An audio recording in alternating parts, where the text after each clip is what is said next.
All right. Hello. So, I have no idea what's going on with our Google Meet.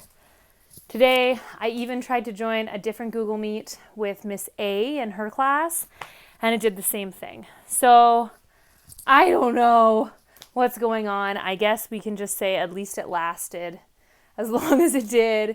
It's too bad though, because this was our last class together. And yeah, I'm just sad that we didn't get to kind of finish it up. But anyways, I thought I would make a video instead. Hopefully some of you guys can watch it a little bit later. It might take a little while to upload because it'll probably be pretty long. But I will, if you're hearing me, obviously you have it. So what we were going to talk about today was the guided reading book that you guys did, which was The Little Red Hen. And we were talking about main idea and lesson, which are two similar things but kind of different. So I gave you this graphic organizer to fill out while you read this week. And some of you shared with me yesterday that you did that, which is fantastic.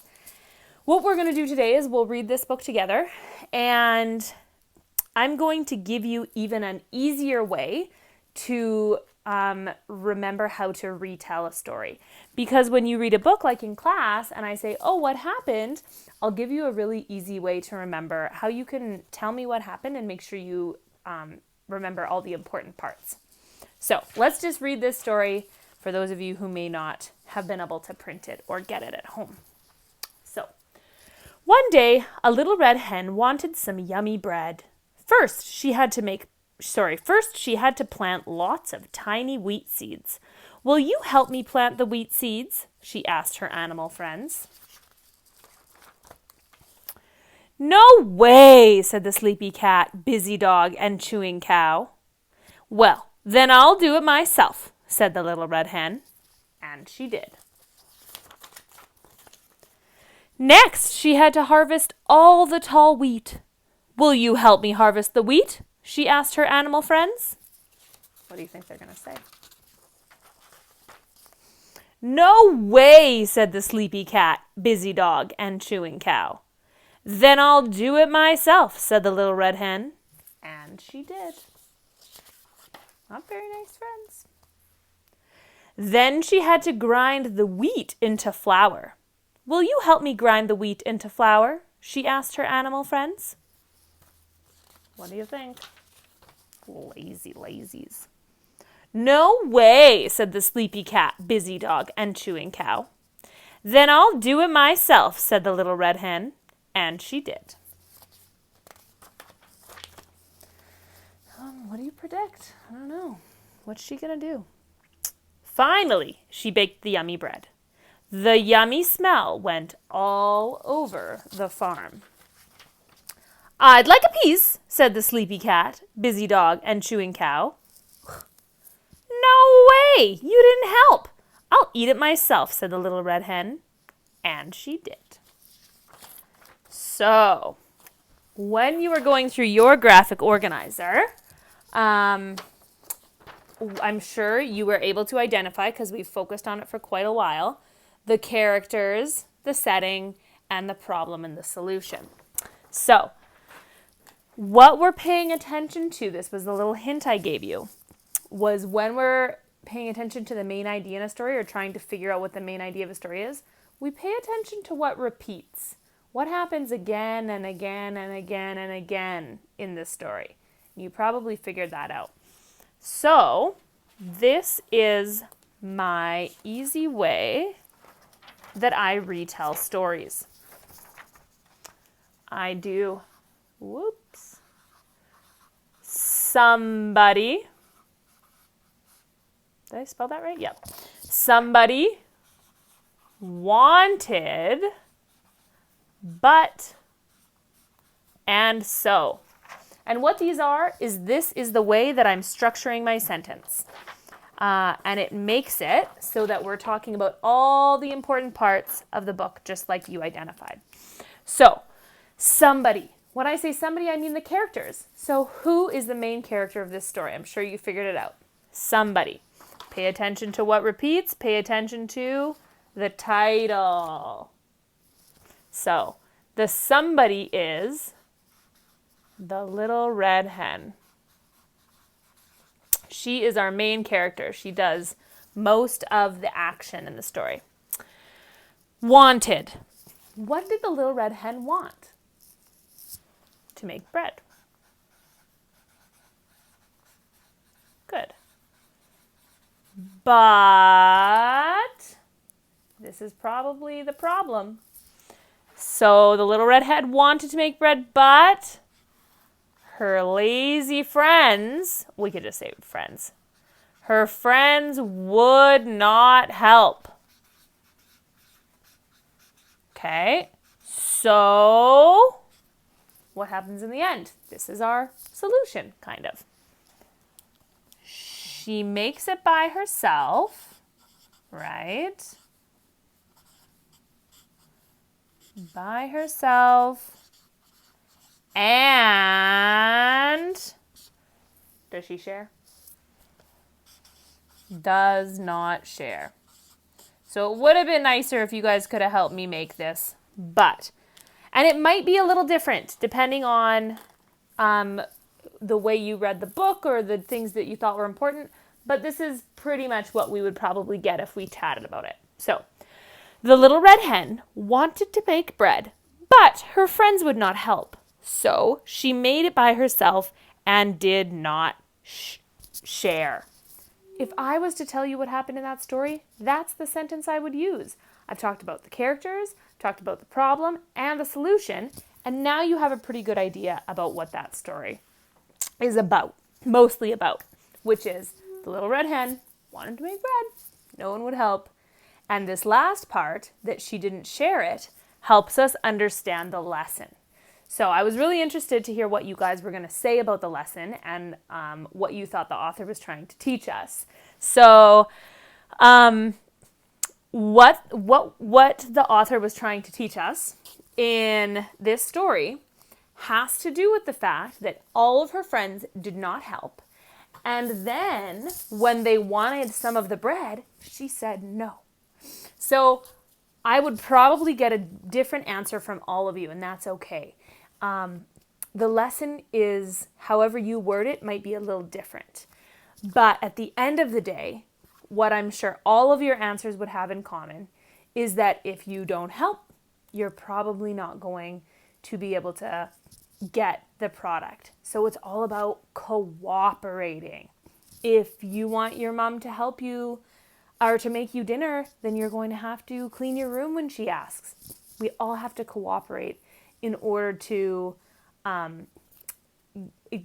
get what we need, right? So that's what the author is trying to teach us, is that in working together, it makes things a lot easier. And it teaches you that if you don't help out, you're probably not going to get whatever's made at the end. So, I was very interested to hear kind of how you guys were to frame that so we could kind of come up with a lesson together. So definitely let me know the next time we talk how you would have worded that. But anyways, that is the Little Red Hen and main idea and lesson. I encourage you to try and find books, read in the own books that you're doing, and use this to retell to somebody who didn't read the book what happened. And also tell people what you think the author's trying to teach you. The author's not necessarily trying to teach you something all the time, but in certain stories they are. I gave you, or next week you can do that with nonfiction. I'll give you a little structure so you can do that, determining main idea in nonfiction if you want. But maybe what I'll do now is I'll read this book because it was technically our last day in class. We have our farewell next week, but I think it'll fit. So this is called The Night Before Summer Vacation. It's kind of like The Night Before Christmas. I think you'll notice some similarities. So you can see this family, what they're probably going to do for their summer vacation. Maybe something that some of you will do, maybe not. All right. 'Twas the night before leaving on summer vacation. My family was bursting with anticipation. Dad made a checklist, which he checked as he went. The bug spray, the backpacks, the umbrella, the tent. probably know what they're doing. Mom grabbed the graham crackers and the stuff for the s'mores. Ooh, my favorite. We carried out helmets, the canoe, and the oars. Remember my raft, my snorkel and bike, plus Pete's doggy bowls and Jimmy's new trike. Down from the attic our suitcases came. Mum whistled and shouted as if reffing a game. In bathing suits, in flip-flops, in sunblocks and hats, in flashlight, in lounge chairs and wiffle ball bats. To the top of the pile, to the top of the heap. Now pack away, 5 layers deep. That sounds like me when I'm packing. I pack way too much. We stuffed and we filled every inch of the shell like a water balloon. It started to swell. Looks like it's gonna burst. Done with our packing, we ate dinner at last. Then we got out the scrapbooks of vacations past. There were photos of us at the Museum of Toasters, and my father and I riding fast roller coasters. Here's Jimmy on Babe, and me with Paul Bunyan. And there's Mummy beside the world's largest onion. We laughed about trips we'd taken before. Our week at the beach did nothing but pour. It was so cold that we all wore our fleeces, but we finished a puzzle with 2,000 pieces. Looking at pictures is reminding me of making the slideshow for you guys right now for next week. It's bringing back all the fun memories of the things that we did this year. At last it was time to climb into our beds, where visions of marshmallows danced in our heads. In the morning, Dad shouted, "Get up, rise and shine. It's 3:45. Let's leave here on time." That's early. Then, a few moments later, there arose such a clatter, we ran to the window to see what was the matter. When what to our wondering eyes should appear but Dad, the camper, and a long trail of gear. He chuckled and said, "Let's hit the road before our camper decides to explode." We all squeezed in, then drove down our street. I suddenly cried out, "Yikes, we forgot Pete!" Dad made a U-turn, and Pete jumped inside. Now we are ready for the 10-hour ride. Oh my goodness. I heard Jimmy ask as we drove out of sight, "Mummy, are we there yet?" She said, "With luck, by tonight." Sorry. So that is a book about them taking their vacation the night before they go on their vacation camping. Some of us might go camping this summer. Some of us might not be able to do much this summer with everything going on. We're not really allowed to do too many things, so lots of plans got canceled. But I still think that there's some fun things that you guys will all be able to do over the summer, and brainstorm some and bring them to our farewell on Tuesday. So I won't say too much because we still are having our farewell, so this isn't our final goodbye. But thank you so much for everything that you guys have done, showing up to the Google Meets, working through all the technology, doing all of your work at home. Thank you so much. It really shows me how much you guys love learning and love our class just like I do. So I'm super happy.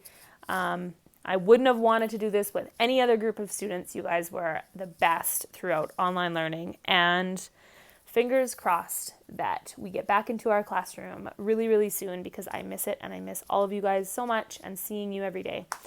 So I will see you on Tuesday. I hope you have a fantastic weekend. Remember to bring your recipe, because that's what you'll be sharing, is your family recipe to put into our class cookbook on Tuesday, and get ready for the slideshow with all your beautiful pictures. So I will see you then. Have a good weekend. Goodbye.